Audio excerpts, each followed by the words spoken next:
Welcome to Trial by Wine. We take a closer look at crimes that highlight how fascinating humans can be.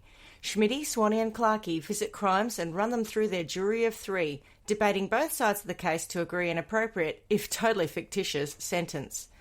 Please be advised, Trial by Wine may include explicit or disturbing content and will include drunken rambling. Listener discretion is advised. All right, how are we? Not too bad. Well. I think we've got a whole lot of no news in the last 10 minutes. I put a load of washing out. I found a bone for the dog who was driving me crazy. I put my watering on. I've done loads of things. Give it a bone, Schmitty. Oh, that looks nice. What have you got there you're drinking? Or am I jumping ahead of myself? A new bottle of Ara. Oh, the ice threw me. Yeah, well, it's not chilled. Yeah, well, you know, ran out on the last one. Anyway, you're right, Swanny. We've jumped ahead. If we've got no news, who are we? I'm Schmitty. I'm Swanny. And I'm Clarkey. And together we are Trial by Wine. And what are we drinking? Well, I'm good, but I must say I'm still on a continuation of the 1.5 litres of poor man's San Pellegrino. How far did you get through the last one? I'm interested Not that in far, that. actually. Only the Yeah, you'd be only pissing the like head. a racehorse if you did. Well, I have to say that I probably will not get through this episode without going to the bathroom again because that's a lot of water. Do you reckon do you remember the Little Britain character that just weed all over the floor? I reckon if you drink all of that, that'll be you. She'd like to just be in the shopping centre talking to someone and just piss everywhere. I remember Swanny telling the story about someone she worked with who went to the toilet and they would piss like a racehorse, but because they were deaf, they didn't remember it. Or they didn't know. They didn't hear it. Remember that? You used to tell me that. And every time I go to the toilet, no recollection of that. But now that you have said that, I know exactly who you're talking about. And every time I go to the toilet and I'm doing a like monster wee, I think of the person I've never ever met. I think there I am, pissing like a racehorse. I'm such a bad person. I'm probably going to hell for saying something like that too, because I don't exactly who that would have been. I don't know. I feel like we discuss worse people than you on this podcast. Trust me, I didn't work with many deaf people, so last episode, I feel bad. Case in point, yeah. Oh my God, I feel bad. That's going to haunt me. You're okay. And boys, what Maybe are you you're just a victim. Maybe you're abused at Duntrine Military College or your car broke down. Yep. We're having the leftover, what did you call it last time, Swanny, the cocktail? The Paloma. Paloma, yes, the vodka Paloma. Yeah. So we've got that. That's about it because... Paloma. Because midweek. Not even, it's Tuesday. Yeah, I am still drinking the Ara Single Estate Sauvignon Blanc. I just started a new bottle with lots of ice, and I'm having a wonderful perimenopause hot flush also. It's because you've got the womb madness. I have the womb madness, I do. I am hysterical, that's right. Yeah. I didn't talk about it in the last episode, but yesterday I had the joy of my first mammogram. Oh, just so late to the party, darling. Well, because I'm 50 and they said you have to have one. And I was like, I've sure. been here for a long time, yeah. And I've got little titties and they said, oh, you might have to get recalled because there's no baseline for you. And I thought, oh, okay, fine, whatever. How very dare What they? does that mean? Is Relatively that a joke about the size of your tits? I'm guessing it means that they don't know whether my boobs are normal or not, so they might have to do another test to check that there's no change. But I'm not worried about it because it was just a literal, you've turned 50, you have a bowel test, you have a breast test, and you probably have other tests too. Yeah. But I got to say, my friend Perry, who's not my friend at all, has come back with a vengeance in the last month and a half. I had hot flushes about 1.5 years ago and then they went away. But now they're back full time. And so I just broke into a sweat. And it's not because I'm hot. I mean, I'm hot internally. Obviously. Right. So I do have a story for us. And I think I'll start off with my sources first. My first source is Esquire magazine. Well, it's top notch. The Philippines version. It's even more top notch. Diana! Was she Filipino? She was Malaysian. Sorry, my bad. And then, of course, there's a bit of wiki in there. Daily Telegraph, the ABC, Daily Motion, The Criminal Files, and then episode 9, season 1 of Australia's... SVU. No, it's actually an Australian crime. You know, I don't really do Australian crimes because I have the fear that people are going to come for me. But I'm going to do an Australian crime. Yeah, you know, I feel very. I feel you do the horrific one, the 3-minute Wiggers. one about the poor. No, that was Wiggers. Story. Wiggers is why I don't do Australian crimes, Clarky. Poor little girl was her name Carmen, the young girl who was murdered in the shopping centre. In yeah, that was a bit much. And that's every time I go to the toilet in a shopping centre, I think of that, and I think, oh, how horrific. Yeah. So they're. Thanks for that. Thank you. They are my sources. Mm-hmm. And I sort of stumbled across this story because there's some sort of review sort of coming up, and I thought, how have I never heard of that? Here we go. Yeah, how is that even possible? And that one, yeah, it was because it was in 2001, and Schmitty and I were not living in Australia, but it wasn't long after I'd left. But I've never heard of this. But I dare say, if you were living certainly in Australia, you more than likely have. So hopefully our international audience will be in the same boat as Schmitty as I. We were off hightailing it around London at this point. Yeah, you were back in Australia by then, weren't you, Clarky? 2001. Sure were. Yeah. Okay. Yeah. No, you and I were having our hearts broken by pricks, I think. Yeah. Well, I definitely was, but yeah. You definitely were, and I was probably just about to start on that ride.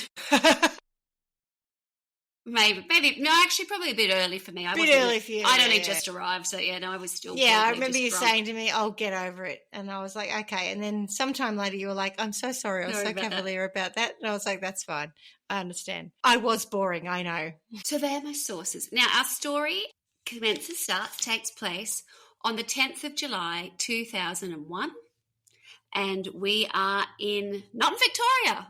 Oh, what? It can't be a real crime then. It's not an Australian story, yeah. No, we're in Sydney and we're in the suburb of North Ryde. And it's 11:38 p.m. and a 000 call has just been made by a desperate young man who is screaming and is inconsolable, saying that he has just found his parents shot to death in their family home. Not quite as clear as that, but he is absolutely beside himself. And when asked, where he is, he says that he's in North Ryde and that both of his parents have been shot dead. Actually, no, he hasn't said they've shot dead. He says they're shot, so he doesn't know if they're dead or not. But help. So after that call, he makes his way to his neighbours and he starts banging on the front door and he starts pleading with his neighbours, saying, "Help! My mum and dad, they've been shot. And he goes on to say that he's seen two men leave his family home when he's got home, found his parents there, and he's run out to sort of follow them down the street, but he was unsuccessful in chasing them, actually catching up with them. But he's absolutely inconsolable, scream, whatever else. Another neighbour comes out, so there's two men who are with this young guy, and he's saying, can you help me? They are sort of a bit reluctant to understand at first because they're like, we haven't heard any gunshots. Are you sure?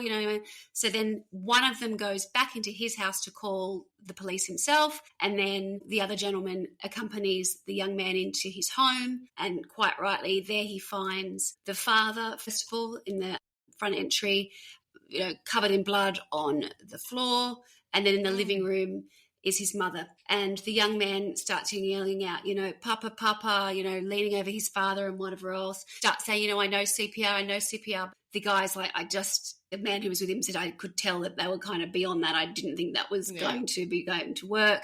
And his mother is also dead. So he is absolutely hysterical. And then That's what hysterical is like. Arthur's doing a Schmitty going, it's a womb. Don't use that word. It's womb madness. Sorry about that. Okay. So inside the house, there is his mother and father. They find the father in the entryway and, the boy is absolutely desperate. He starts hysterically saying, Papa, he's trying, I know CPR. And the man who's with him says, please, just let's get out of here. Because he doesn't know if there's somebody in the house and it doesn't look like the father is alive, and they find the mother as well. So the young man is absolutely hysterical and he's taken outside while this guy is also going to call the police or wait for the police. So they're all outside. So the police arrive and they enter a very dark house. All the lights are out. And of course, the first thing they do is they sort of check to see if there's anyone in there, and they check the pulse of the gentleman and he's very much dead. They find the mother in the living room. She is also dead. And then they make their way upstairs where they find a teenage girl who is in her bedroom and she is also dead. Yeah. Outside, having 3 members of his family brutally murdered, Seth Gonzales is outside being helped by the police and the neighbours while the whole squad starts to sort of go inside the house and start to looking for clues and see if there's any suspects in their sort of near vicinity. So who are these people? Whose house is it? Who's the young man? What has happened? So the family is the Gonzales family, and the young man is 20-year-old Seth, S-E-F, Seth, so I don't say Seb, Seth Gonzales. And inside are his father, Teddy, his mother, Nueva, and his sister, Claudine. And they are all very much dead and have all been brutally murdered. So whilst he remains outside and the police are inside, they find that the house is clinically clean, with the exception of the bodies that they have come across. There doesn't seem to be an awful lot of struggle. It is a clean house with these slaughtered bodies in these different rooms, but everything else looks very much as it should, or even better than it should. It's nearly pristine. It's so perfectly clean and it's cared for. Very, very tidy. So it says that there's been limited activity there. Like my house. Yes. So there's sort of very limited activity in terms of what has happened. It's been very focused. But what it does say, which is very different to everything else they can see, on one wall is spray painted F off Asians in huge lettering that takes up an entire wall in spray paint, blue spray paint. And their surname is Gonzales? Gonzales, yes. Are they... They're Filipino. We'll get to that, and they are Filipino, correct. So Teddy, who is the father, Theodore, is a 46-year-old man, and he was born in the Philippines to a very poor family, but he was really ambitious and very smart, and he was very driven to succeed. And that combination with the fact that he excelled at school and also at university meant that by his early 20s he was quite a catch, and by all accounts a really, a very nice and caring young man. And he fell in love with, I don't quite know how to pronounce her name, but Nueva Clorindes.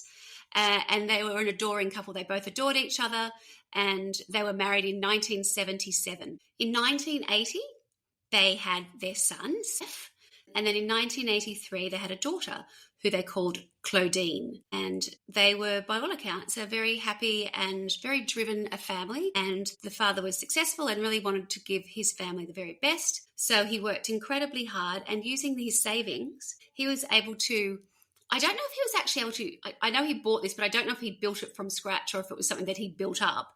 But he had a hotel that had 40 rooms. Yeah, F-off Asians who work really hard and contribute to tax and, upstanding members of our community. We don't want your kind here. Well, that's still while they're in the Philippines. So that is in the Philippines. Okay, right. So in the Philippines at that point. Yes, they're in North Ryde. No, sorry, they bought a house in North Ryde, right? Yeah. Anyway. We'll get to that. Anyway, so they have this hotel, which they also live in, and they all work in it, and they work very hard. However, in 1990, a massive earthquake, which is known as the Luzon earthquake, which destroyed many businesses and homes and actually killed 1,000 people, destroyed their hotel. Very Teddy, populated. Nueva and Claudine, so the husband, the mother and the daughter all escaped to safety, but Seth was actually trapped in the rubble of the hotel. And it was his father, Teddy, who crawled in and saved his life. And I don't know if it was the footage of that. I've seen footage of something, maybe it could have been somebody else. But, he did go into a whole hotel's fallen down, totally destroyed, and he's literally in the rubble. That must be one of the worst things to happen, mustn't it? Or having half your family or most of your family murdered. But, yeah. That will come up, yeah. Before Seth's family was slaughtered, that was the worst thing that happened to him. That was a hard day for him. But on the back of last week's story, which obviously we've just recorded, and all of the traumas that old mate had, it's getting stuck in... It's not when your gearbox goes, fallen down hotel. Yeah, your gearbox failed. It's not when your gearbox. Yeah. And I was stuck in second. No wonder I went out and killed 7 people and wounded 19. Not when you misplace your suicide. I probably just admitted that I don't understand how gearbox works, because I think Schmitty just said actually what did happen. It was stuck in second. So this idea when your gearbox goes, I might be incorrect there. Anyway. So yes, he was a fuckwit and he should rot in hell. That's how they arrived in Australia. Wank so stain. on the back of... Also, some people have real issues.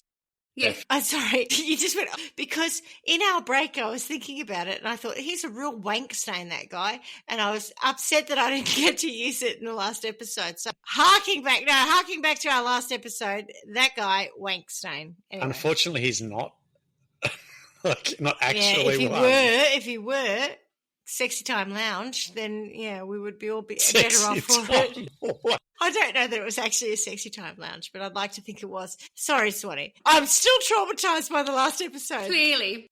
Okay, so on the back of the earthquake and having lost their business and their home in terms of the hotel, they start to look at immigrating to Australia because the wife's family or extended family, there's some members that are already here. Yeah, so they think that could be a really viable option for them.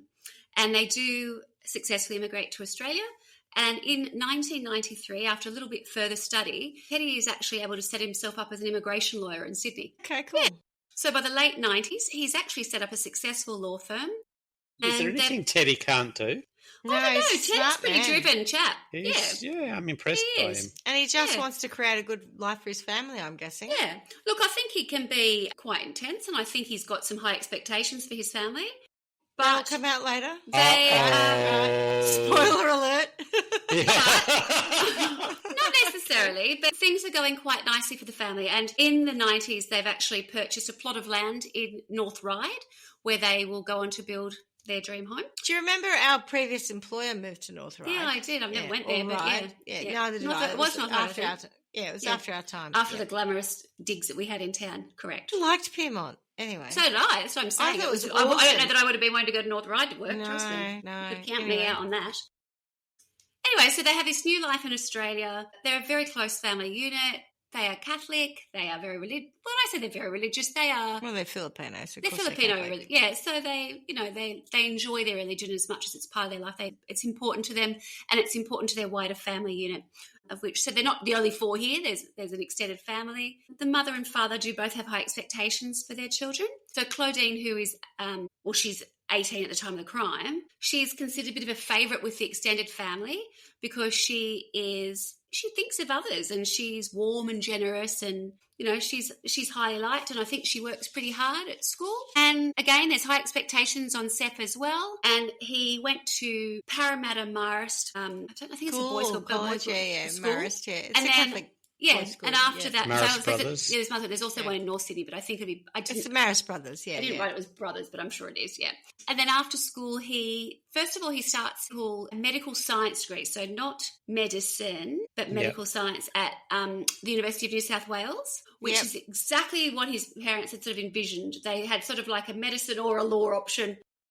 Anyway, well, whilst that's all wonderful, he actually withdraws from that. And at the time of the crime, he was at Macquarie Uni doing law. So the medical route didn't really work for him. I think he wasn't quite the strongest student that his parents wanted him to be. I don't think it was that easy for him and he was actually struggling in some of his subjects. So in December 2000, they move into the new home in North Ryde. So it was really only 7 months later that the crimes occur. And, it seems that they had built a life that other people sort of aspired to, certainly within their own community. They had nice cars, they had a nice house, they had a successful business. And Seth was working in the family business in terms of the law. He was like doing, time with his mum and dad in the law firm. They had a, extensive staff. And by all accounts, they had really assimilated into Australian life and they were living the Australian dream, shall we say. Yeah. So straight after the crime is committed, a task force is set up. And that task force includes 2 additional members, and they've taken those police I'll start again.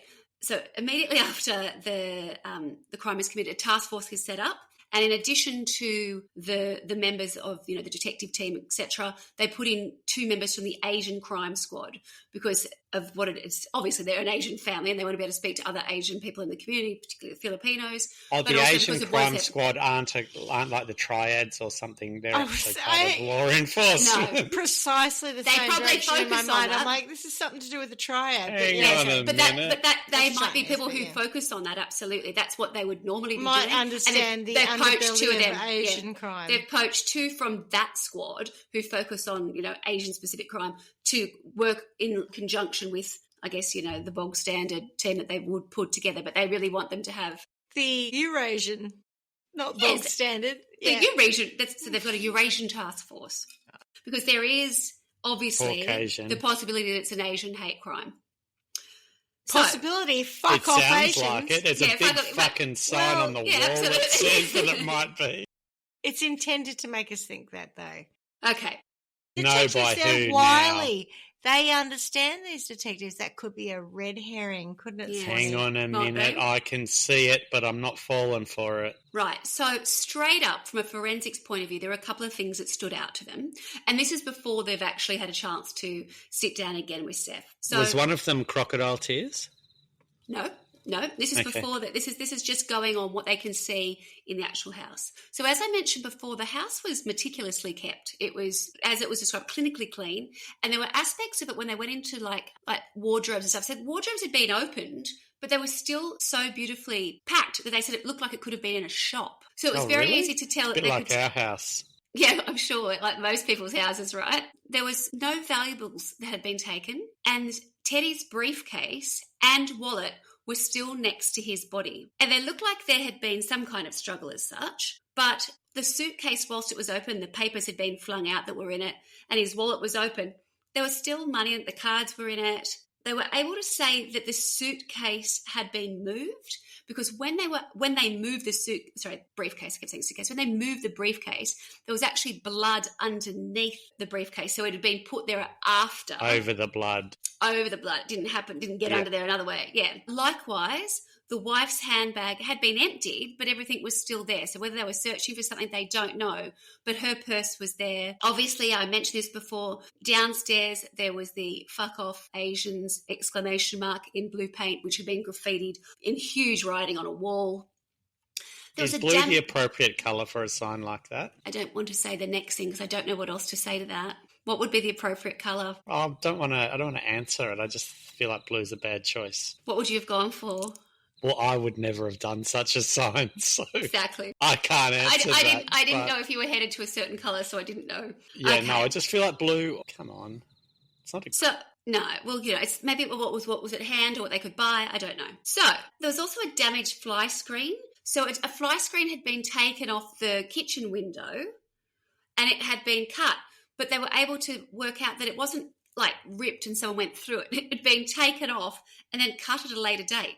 When I say later date, after it had been taken out, it wasn't cut whilst it was in situ within the frame. Yeah, right. Weird. It's a bit weird, yeah. They couldn't find a murder weapon. There was nothing on site, but 2 knives were taken from the knife block in the kitchen. The paring knives? Not the paring knives, which is interesting, seeing as though when Seth had first called the police, he thought his parents had been shot, but there was nothing to suggest perhaps that they had been. They also go on and interview Seth's or the Gonzales' neighbours, the staff at Teddy's law office and their wider family to see if they can find any leads, because they're concerned if anybody else perhaps has been threatened, because obviously they think the family might be being targeted. Were there any people within Teddy's office who were disgruntled? Did anybody else have beef with him? Was it something that harked back to the Philippines? Were people jealous of his success? So there were lots of things that they were sort of exploring, given that by all accounts this Filipino family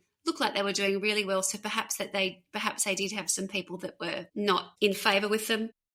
Yep.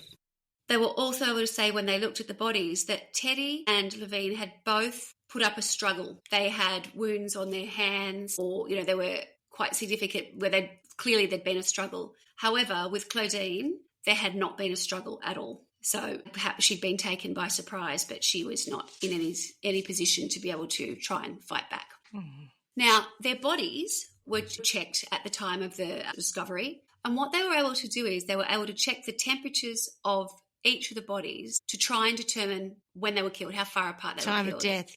Correct. And there was a window there, and the window of time for the killing of each of the bodies was somewhere between 4 p.m. and the latest was at 7 p.m. So that's 3 hours. 3 hours, yeah. Which is a long It's a lot, time. Isn't it? Yeah. Yeah.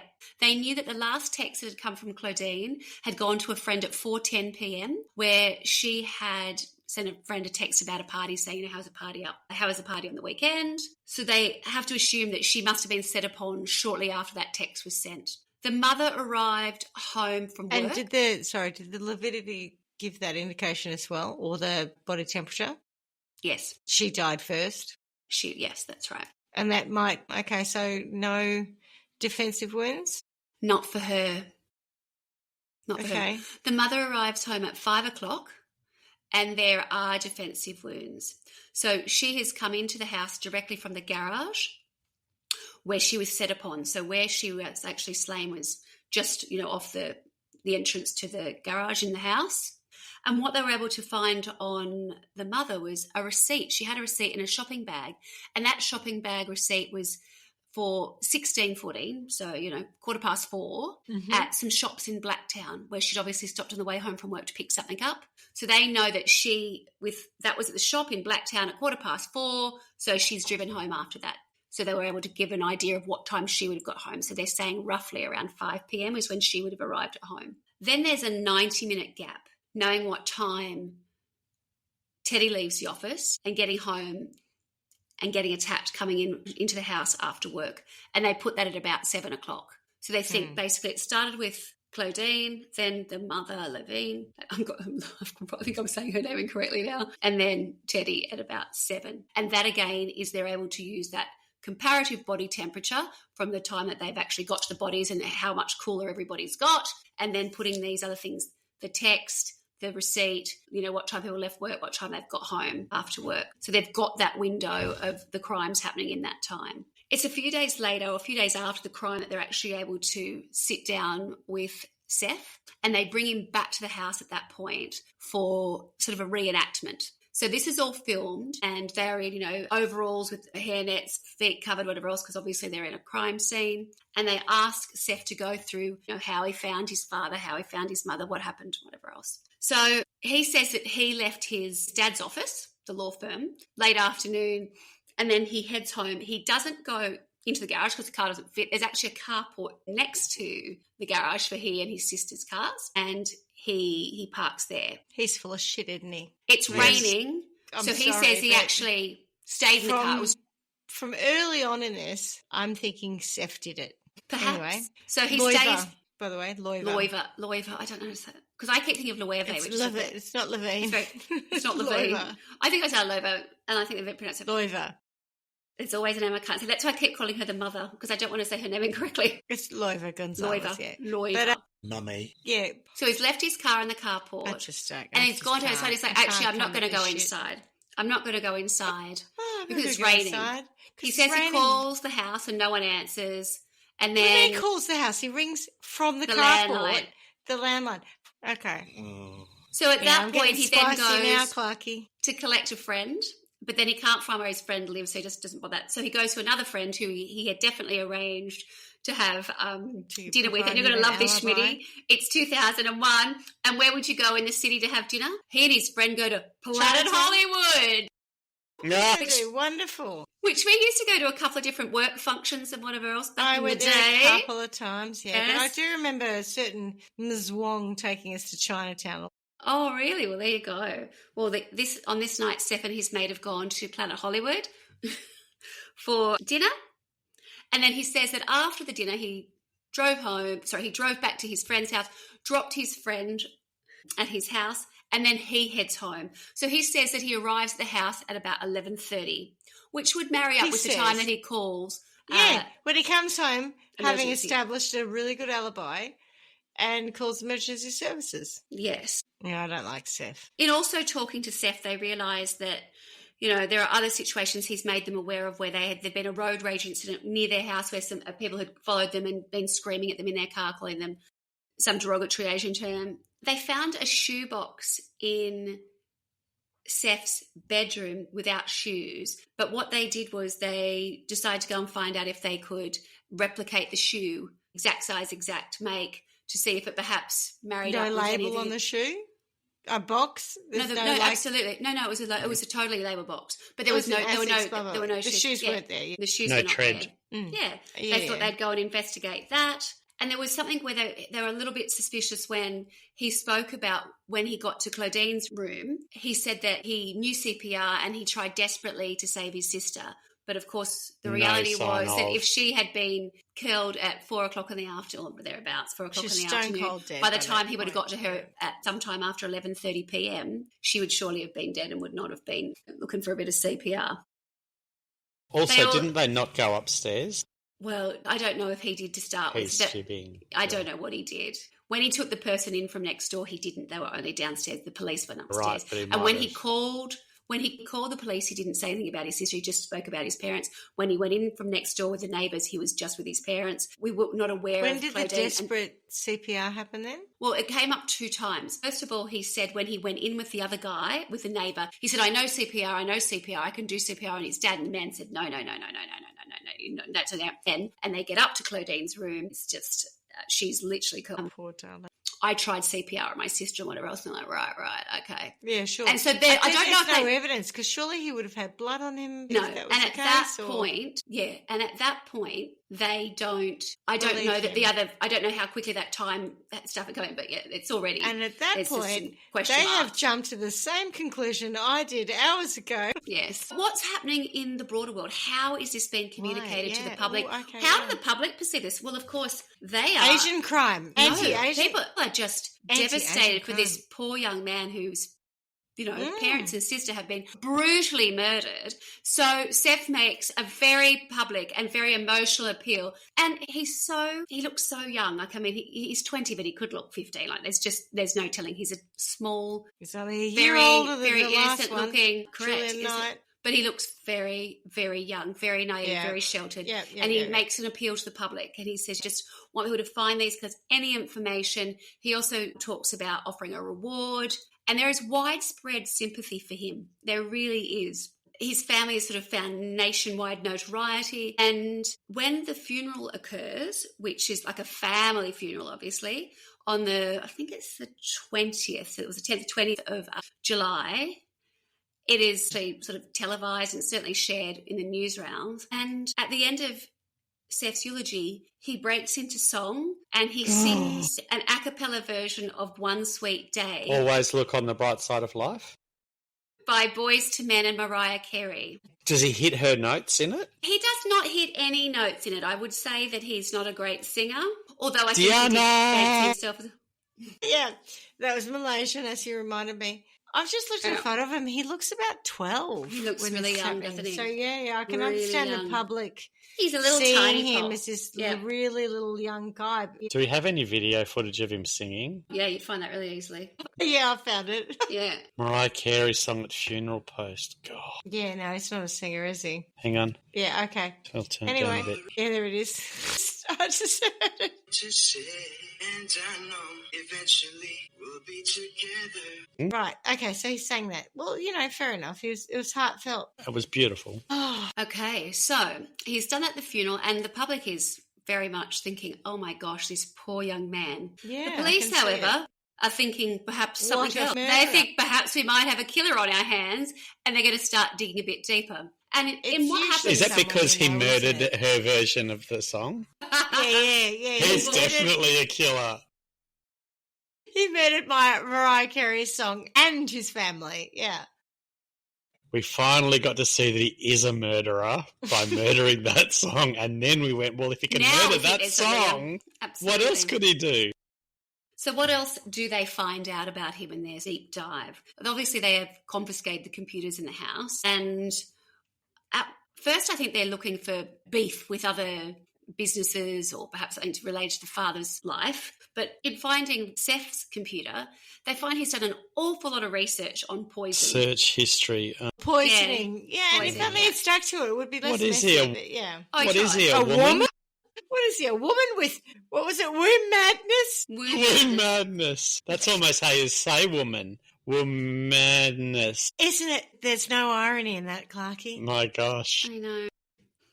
There is record of him purchasing poison seeds that had come from the US, I think, or maybe they were just banned in the US to a point where they are considered a weapon of mass destruction, this particular seed. But because also, it can do so I've much seen damage to vast border peoples. control, right? I've seen people trying to bring shit in Sydney Airport. These poison seeds, were they importable? Because I bet they wouldn't come in. I think what we said the other day is you Maybe order not. them on Amazon and They'd get there. anything will turn up. They've got them in a warehouse down the street. It might be in a damaged box by the time it gets to you, but True. anything. So they found, obviously, the computer evidence of his deep obsession with poisons and toxic everythings that they could try and that he might be able to use. Toxic And then they also were behaviours. able to find out that the mother had actually been in hospital the week before because she'd had a terrible case of food poisoning. So he tried it. They think they may The have little tried fucker. it. Yes. They were also able to establish that, surprise, surprise, he was habitual and accomplished liar. He had told friends in recent times that he had signed a multi-million-dollar music deal, which I'm sure you can think is totally Obviously. believable. Yeah. Well, yeah, which bit's the lie? Sorry? He said Is there that any evidence of this? he was a champ. He'd told people that he was a champion kickboxer who'd just returned from a World Series Okay. Kai tournament Fortune. in New Zealand. He also said that he ran a modelling agency. He was Filipino. and he Right. was Episode often one. off to New York. He said that he was a lawyer and he had his own condo in the city. God. And basically, It's he just had this exhausting. He whole said a whole lot of fantasy shit life. at 20 Yeah. years of age that was Yeah. not real. Correct. And the police were like, yeah, no, you're not. No. The police investigations led to believing that if there was no Gonzales family left, that Seth would be the sole heir to the millions that his parents owned. So they had their house and they had about 1.2 million, I think, in assets in Australian dollars, but there was also stuff in the Philippines. So I don't know how that compares, but there was like another 1.9 That's a in the lot Philippines for where they had properties that they rented out. way back then. Yeah, it's a sizable amount, certainly for a 20-year-old who wants to get their hands on it. If And he it would wants to, seem yeah. a lot when you're 20. Yeah. It's not as much as Mariah Carey has, but it's right up there. So And after in fairness, he sounds a bit like, what was it? Capri. Ken Lee. You Ken Lee. He's about up there with But doobie doobie da choo. Ken Lee. So initially after the murders, he is given $15,000 by the government to look after funeral expenses and immediate living expenses. But in the early days, just a few days after the murder, he does pay a visit to the family accountant just to try and get a feel for how large For how much? the family estate is and what is he looking at in terms of time and how would he be able to access that. Yeah, that's disgusting. That was within days. That's disgusting because, as someone who's That's lost both evidence. parents, you don't do that when you're in grief. That's Yes, bullshit. that's correct. The police do sort of cut off any further payments to him. So he starts to get slightly creative. Uncomfortable? Right. And he tells his creative, family that he has a uncomfortable. brain tumour. So he contacts Sorry, whose family? Because he's killed all his family. Well, as no, far his as we wider know. family. So he contacts his godmother, who's still in the Philippines, and she manages the rental properties that Teddy God, owned. here we go. And he says to her that he needs $190,000 because he's got a brain tumour. It's probably got more to do with the fact that he had gone and put an order in for a Lexus that was a sports car. Again, what is it with the Lexus? Was it a Lexus the other day with the idiot man who took all the money with the Bitcoin? That was a Lexus. It was a Yeah, it Lexus, was a yeah. Lexus, They correct. used to be What year is luxurious this? back in the Yeah, I day. know. What year is this again? Because 2001. 2001. yeah, because I remember even when I was in Sydney when did I come back? 2009, 2010. Some dick wankstain that I worked with had a Lexus and thought it was shit hot. I didn't, but yeah, okay. So Lexus was a big deal. Past the Okay. heyday then. Yes. Speaking of what's the word? Wankstains. Wankstains, I don't want to hear that. No. Lexus. What's the word to do with Brain tumours. no people who can't stop Wanking. pathological liars. Pathological, yeah. Speaking of pathological Logic. liars, Gosh, I was never going to get there.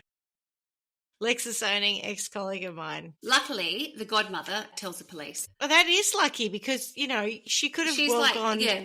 And there is one family member that I will come on to. Could she wasn't quite sure how to share information. Yeah. Did you hear that, Schmitty? There's one family member that I'll come on to. Sorry, Swanny. Sorry, don't mind that. Sorry. I went back to Wankstones and it's all gone downhill from there.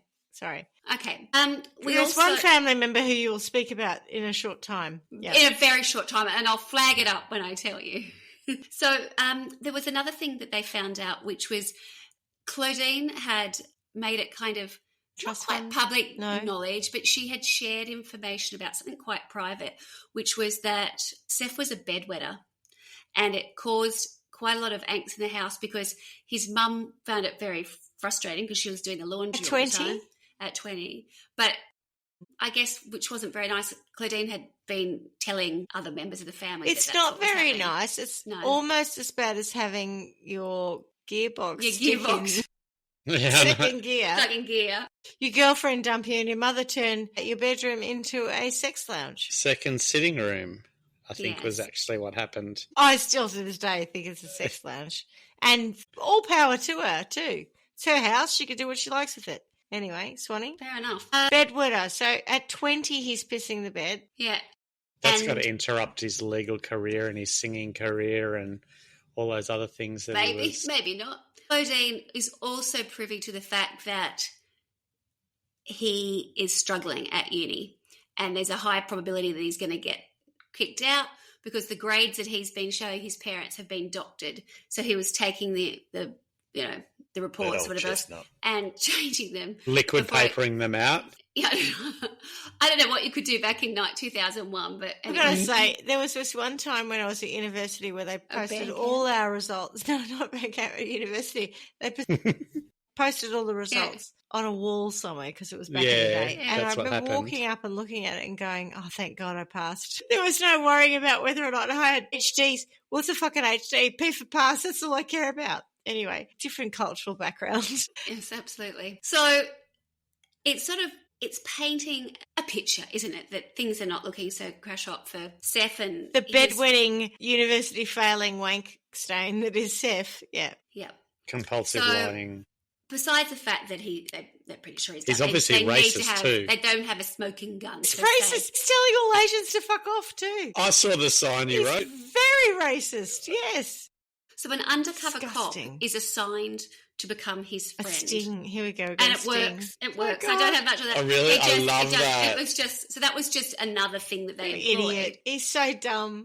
I don't have much more information on that. I just know that they did that. So dumb. And when they start to put this picture together, they start interviewing members of the family again. And the family at first, the way it's sort of described in the show that I watched was some people thought that he did it, some people thought that he hadn't, but no one would actually say that kind of thing. So some of them had sort of held back on some things and sort of gone, I'm not quite sure if that's important. But then when he started really acting in certain ways, singing at the funeral, talking about money, going to the accountant, saying he's got a brain tumor, they were like, oh, all bets are off. Watershed moment, yeah. Yeah, absolutely. So his auntie, sing like a canary, who I hadn't mentioned before, but the auntie had said that she was at the house, and she said that she turned up at the house at 6:00, and it was black and quiet, and she thought that was really odd. But what she hadn't told them was that both her nephew and niece's car were there at the time, so they had his car there. So when he said that he'd left and gone somewhere else, the car was actually there. So she turned up at 6:00 on the night that they were murdered. And with her, and she wasn't on her own. I think she was with her son. And she said that they were inside. Well, I think by that point, 2 of them would have been dead. Yes. But she said that she knocked and she yelled out whatever. She said it was really quiet. But the thing that I find a bit odd, because I can't find any information anywhere else, was she says somewhere that they had like 6 dogs and the dogs would normally bark. And she said it was totally silent. But I've never heard about the dogs again. And I can't find anything more about the dogs. But the dogs wouldn't be barking because someone they knew came in and... Maybe, but I don't know. When she was knocking on the door, my dog would go ballistic. Yeah, mine's silent. I don't know enough about the dog. Don't know enough about the dogs. Anyway, but she did say she thought she saw a man move inside, which she hadn't said before. So now she's saying his car's outside, there, and I'm pretty sure I saw a man inside, and I did say that to my son, but So that also helps. So it's about this time that they go to Seth, and they say to him, Seth, we can disprove your alibi. You lying piece of shit. That you were in your car and out and about. And he was ready for them. He's like, yep, you're right. I didn't want to say this before because I didn't want to bring shame on my family. But yes, I had left my car at home and I'd got a taxi to a brothel nearby to visit a prostitute. What? Oh, my Lord. To wet her bed? So what he actually does is too far. He pays off a taxi driver. This guy's such a fuckwit. Taxi driver and pays him $50 and says to him, I need, someone to tell my girlfriend or whatever else that, I was here at a certain time. If anyone asks, I was with you and you were driving me. Anyway, it's quite funny because $50. a detective turns up. The detective turns up at the taxi driver's home or whatever else and says, do you know this guy? And he was like, oh, no. Oh, man. He paid me $50. And he goes, oh, okay, he gave me $50. And the guy goes, he's potentially murdered 3 people. He's like, oh, my God, yeah. He just paid me for it. I've never seen him in my life. He just did it. And the guy goes, he rolled over. The guy was like, oh, I don't want you to do it.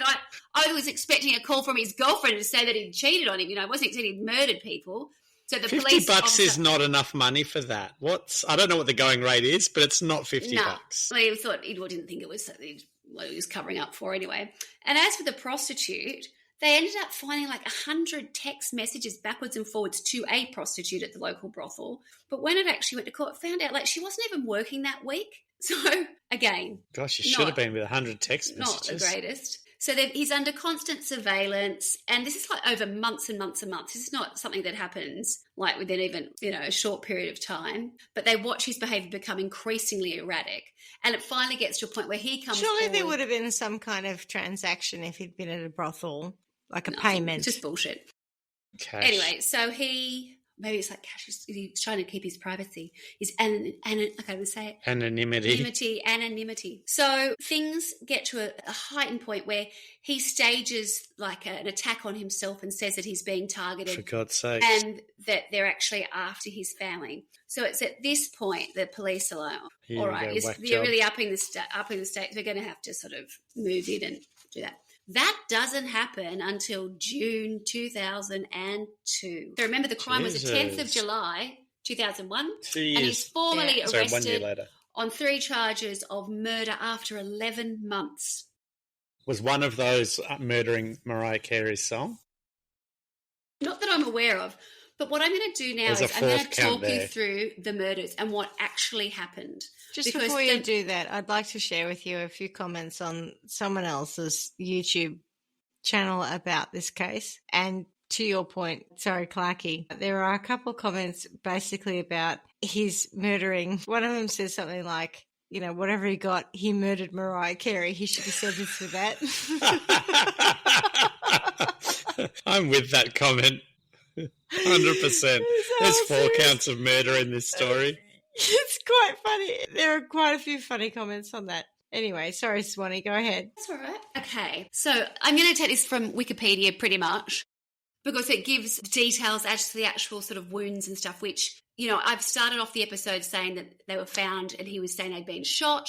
And then, of course, when they got there, I really haven't got into any detail about what they found because it is horrendous. Horrific. Really? It really is. It is absolutely brutal. And I heard it described, and I wouldn't even mind the episode being called this. One of the detectives called it overkill. He's like, where someone is dead and then you continue to go keep going far beyond what was necessary to get that job done. Which makes it personal, which is why they sign points immediately to someone who knows them. Yes, and I can never say this word correctly because I always try to say it, trying like it French, but familial, is that how you say it? Familial. Yeah. Familial, and someone who's heavily emotional about it with a connection. So then, it's just so... You want to obliterate someone. Yeah.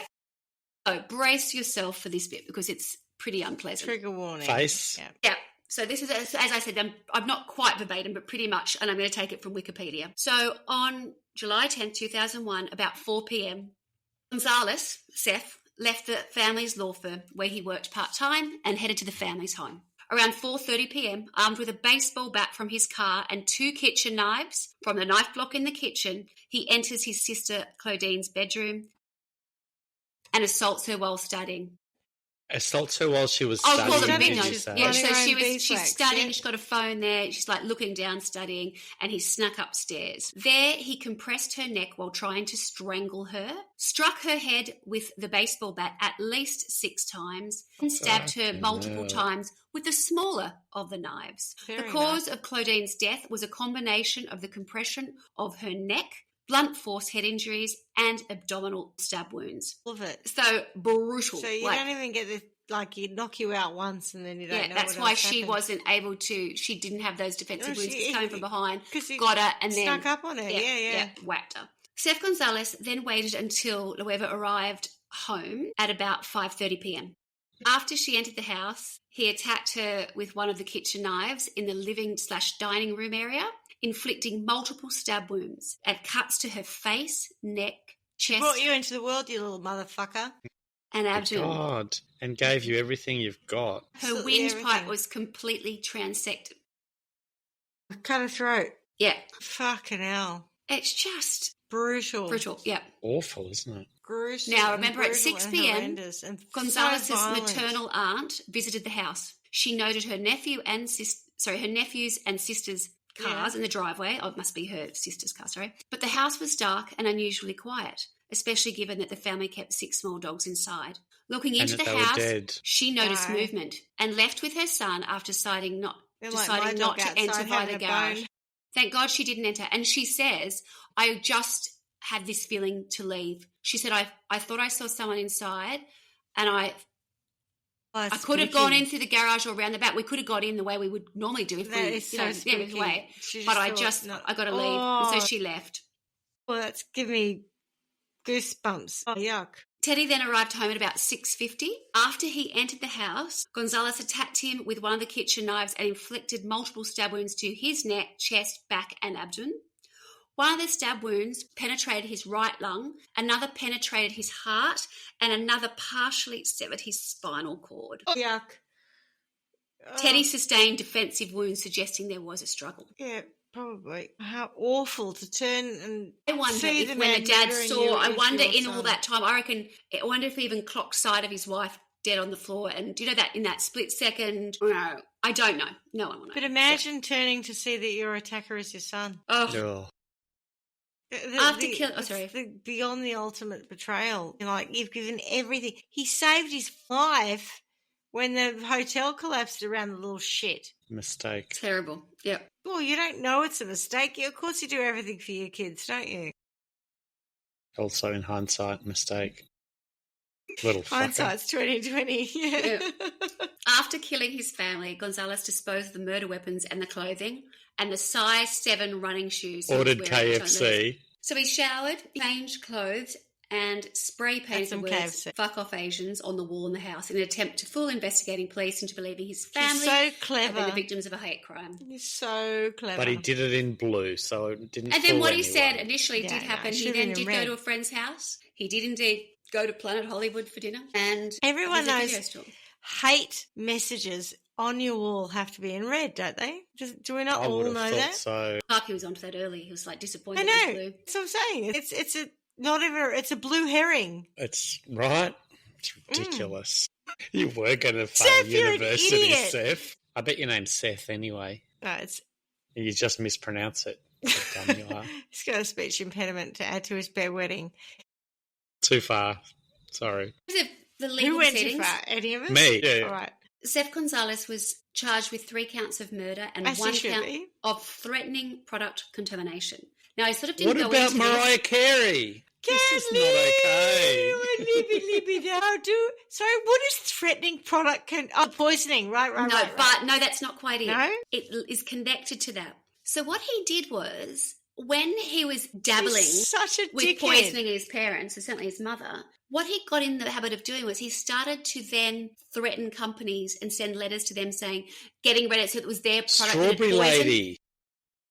Well, kind of, but he was needle strawberry lady do this. So he wasn't doing. Remember, he's threatening it. So he's saying to them, "Your product is contaminated and it's doing harm." He was sort of getting ready to have it set up so that creating an alibi. I don't want to say a product, but yeah, let's say it was these lens cleaning things. Can we just take a step back about where he had got this law degree? Oh, he hadn't finished it. He was only in his first year. But where was he doing it? Macquarie? Yeah, Macquarie. Don't go to Macquarie is all I'm going to say. Anywho, he got some dumb ideas in his law degree. He did get some dumb ideas. He certainly maybe it wasn't his law degree. Was he first year or was it like... I think he was only in first or second year. Because remember he'd done 2 years unsuccessfully at New South Wales doing... First year. Medical science thing. Yeah, if he's only first year, then he should have waited to third year to realise how that should all pan out. But okay. So he was refused bail and held in Silverwater. During this time, he was denied access to the family's estate to fund his defence, and he had to seek legal aid. Who? For the murder trial, which took place during April and May of 2004. The trial revealed that Gonzales had planned the murders for several months before they took place. And then some. Initially, he researched the idea of poisoning his family. Yeah. The court heard of numerous lies he told to his friends, family and police regarding his whereabouts at the time of the murders, suggesting that Gonzales was actually a pathological liar. It was found that he committed the murders because he was fearful that, because of his poor performance in his university studies, his parents might take his Ford Festiva away from him. Are you serious? And might withdraw other privileges which had been granted to him. So he wished to be the sole beneficiary of his parents' property and therefore murdered them. How much was a Ford Festiva worth at the time? 12 grand, I reckon. Not much. I don't think the Ford Festiva was worth that much. You got a Ford Festiva and a high tail around town? I mean, seriously? It's a big step up to a Lexus at 175 from a Ford Festiva. Right. I'll give you that. 190 it was. Oh, that's what he asked for. The car was 175. He asked for 190. Needed some incidental stuff. Fucker. Petrol. I didn't include this, but it is quite to make me sort of go, what? At one point, he did sell his parents' cars and he hocked his mother's jewellery. But the auntie is on record, or I've seen it recorded, saying, I just didn't feel comfortable because apparently at one point he went and hotted up his mum's car. Really? Yeah, before he sold it. So to make it a bit of a drive, he went and put he pimped her ride. He pimped her ride. He did that kind of shit to his mum's car. Fucking hell. You crazy kid. No. When we use the expression, you crazy kid, we're talking about a 6-year-old running around on a sugar high at a party and being hilarious. Murdering his mum and dad and then pimping their car. Correct. I'd like to keep some innocence around the expression crazy kid. Yeah. So nearly 3 years later, on the 20th of May 2004, Seth Gonzales was found guilty on all 4 charges. Good. He was sentenced on the 17th of September 2004. 3 concurrent Should have been 5 charges, though. Sentences. Should have been 5. Without parole for the murders. Justice Bruce James remarked that, I consider that the murders show features of very great heinousness and that there are... I can't even say heinousness. There are no facts mitigating the objective seriousness of the murders. There are, hence, you're right. The murders fall within the worst category of cases of murder at common law. That's right. Yes. You killed your sister and your parents because of risking a Ford Fiesta. That is not... Festiva? Funky Ford Festiva, isn't it? Sorry. What was it? Ford Festiva? Ford Festiva, yeah. What do you call it? A Fiesta. Oh! I think a Fiesta sounds more fun. I think it's a Ford Festiva, isn't it? It's a Festiva, yeah. Festiva, but Fiesta is a Ford as well, I think. Not a cube box, but a box. Oh, thank God for that. For a minute there, I thought I was losing my mind. At any rate... Is there evidence that you're not? What was there? Are you saying there's a Ford Festiva and a Ford? And a Fiesta. Yeah, so I wasn't making that shit up. God, what were they thinking? F is what they were thinking. Alliteration. I know, Ford. It's all your fault. But my point was to murder 3 people and murder Mariah Carey's song. Yes. Which is the 5th charge, and also try and poison someone. No, sorry, not for a Ford Fiesta. Or Festiva, as it turns out. Either vehicle. I'm not sure what Ford I would do that for. I don't think there is for one. For a Lexus or a Aston Martin Vantage or a... None. There's no vehicle that I would kill a person for, let alone not even a Tesla. With a baseball bat and stab them and cut their throats and that... No, you're a bedwetting psycho and it's Bedwetting psycho. It's not to do with the money. It's to do with you being a bedwetting narcissistic psycho. I'm nearly finished. I was just going to say there is one sort of little post point which relates to a law that actually sort of changed as a result of the murders, which is not something you're going to necessarily anticipate. But when the house in North Ryde was on the market and for sale, they were struggling to get a buyer. And in the end, a couple from Taiwan agreed to purchase the property. However, they had never been informed of the events that took place, of course, by the realtors, only finding them out through a newspaper article. LJ Hooker initially refused to reverse the sale as they had no legal obligation of disclosure, but eventually they refunded the buyer's deposit due to a bad publicity it had caused. And as a result of that, now I think you have to declare if something you do. horrendous has occurred in a property that you're selling. But 6 Collins Street was the address of the North Ryde house. And that was, so then it was in the public domain again, where everyone was like, oh my God, that's the house where the Gonzales family were brutally murdered by their son. So where is Seth now? Well, let me have a look. I can't remember. Hopefully not. I think he's in Goulburn, actually. Did I read somewhere that he's currently in Lithgow? Sorry, not Goulburn. He's imprisoned at the Lithgow Correctional Centre. And in 21, he's tried a couple of times to get people to listen to him and let him out of there, and they've said no. But in March 2021, he failed in his third attempt to get a special inquiry into his convictions for the murders. Previous applications had been dismissed in 18, 19. Yeah, so 18, 19, 21. There's nothing more that I can add to that. But the Innocence Project haven't taken up his case? No. I did listen to... Weird.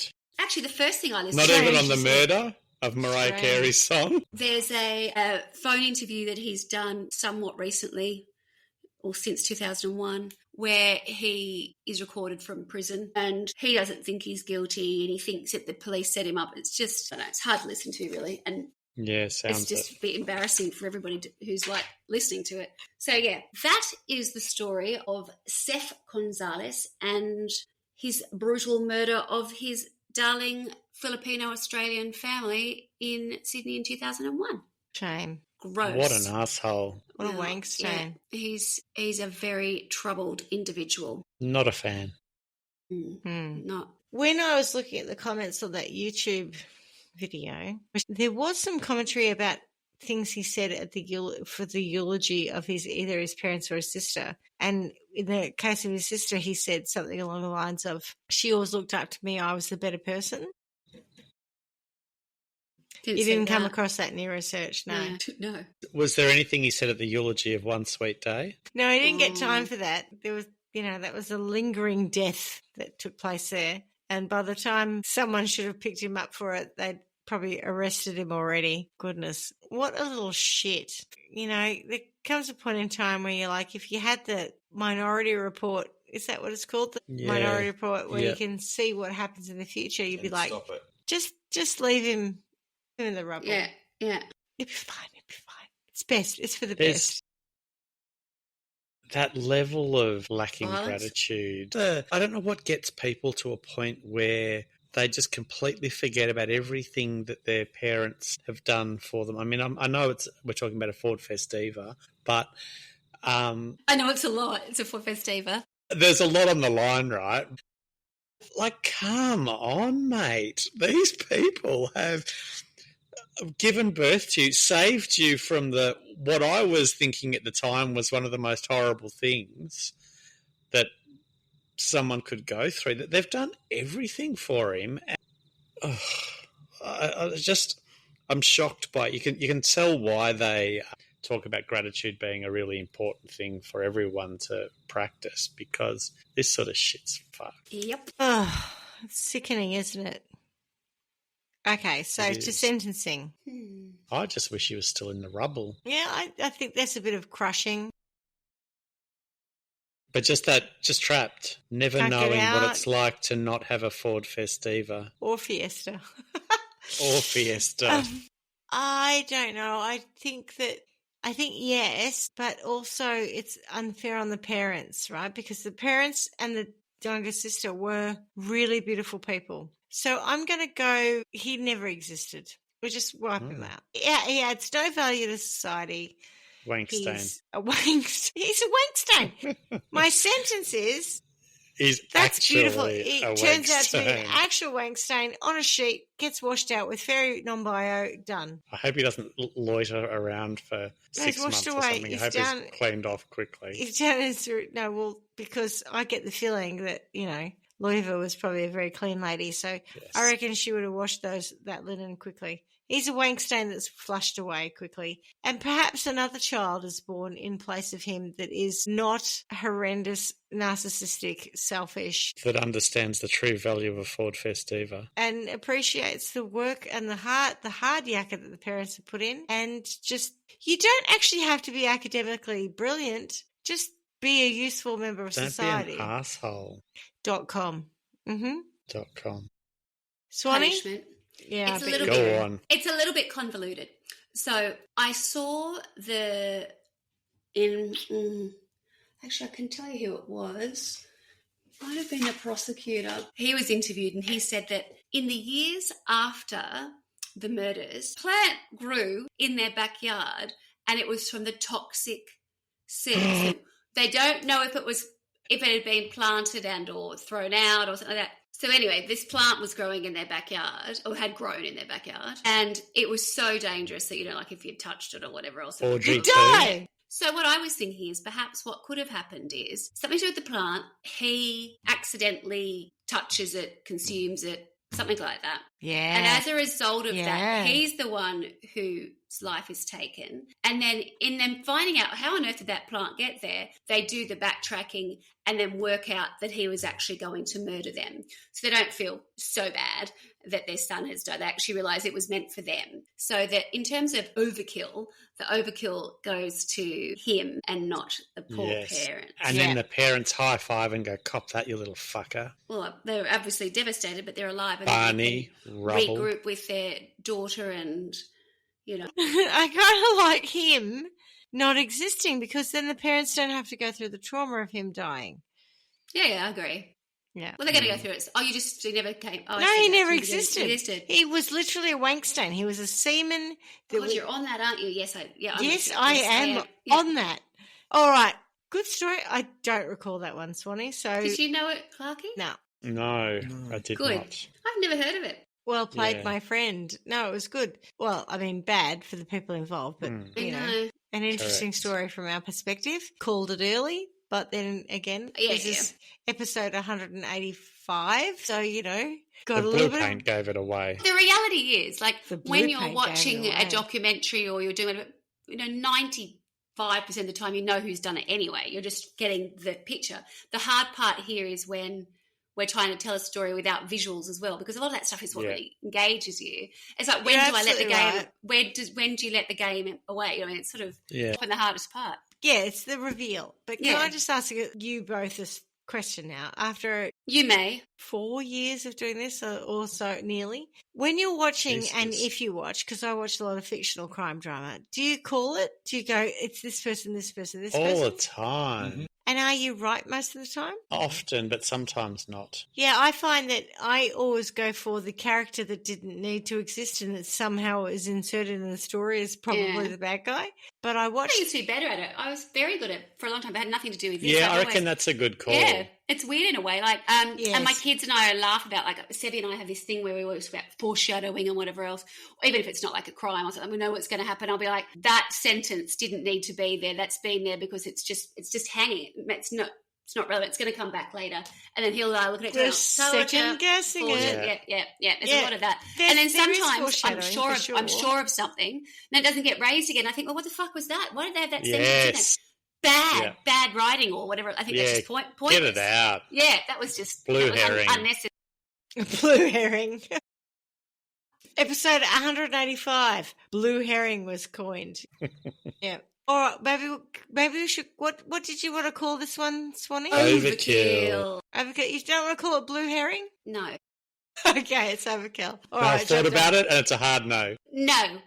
You don't even have to call it overkill. I don't really care. Not like I'm going to listen to it. You can do whatever you like. Whenever blue you call herring the overkill, name, that will confuse everyone. Whatever. Swanny, every time you call the name of an episode, I respect that. You don't have to do that, whatever. I do. I know you don't actually follow us or listen to us, but, I do respect your views. I just thought that in was the really content creation. I hadn't heard an expert refer to it before when he was talking about Overkill. No, Overkill, and I real thought, thing, that's really. I found that to be really interesting.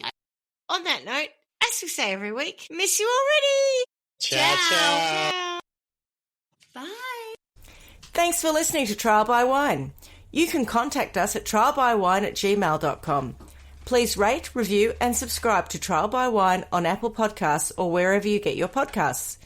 If you'd like to support us, you can become a patron at www.patreon.com, Trial by Wine, or visit our website www.trialbywine.com to donate to us.